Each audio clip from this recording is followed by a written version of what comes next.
The driving force behind the service in a way is to make sure that everybody gets access to the law.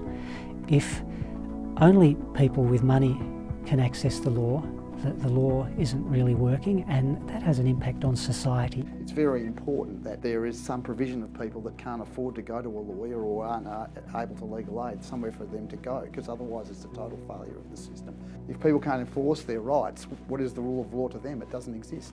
A lot of people who access the service have knocked on a lot of doors and have found that they're rejected and unable to access support. We have to have some commitment to social justice. People on the margins just have to be provided for. So it's a great thing of pride that we have such a magnificent social service in the midst of our town.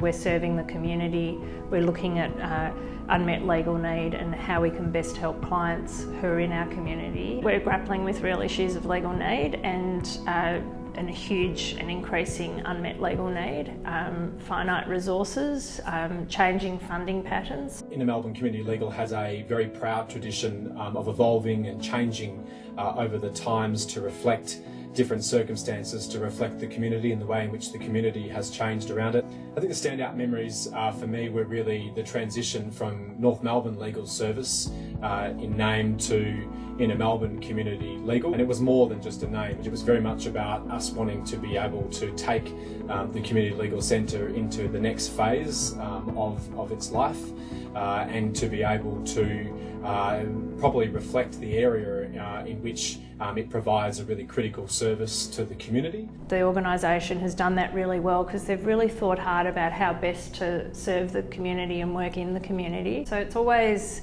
I think, looking at what's the best outcome for the client base, who is our community, and how do we best work with them and do the best we can for them. How do we support the legal needs they have and their ability to interact with the legal system. So we could have continued to sit in our office in North Melbourne and say those that come will serve and those that can't get here are invisible to us. But we knew that there were parts of the community that were really missing out, particularly young homeless people in the city and women living in public housing who really could only see a lawyer during the day when they didn't have their partner or their children around.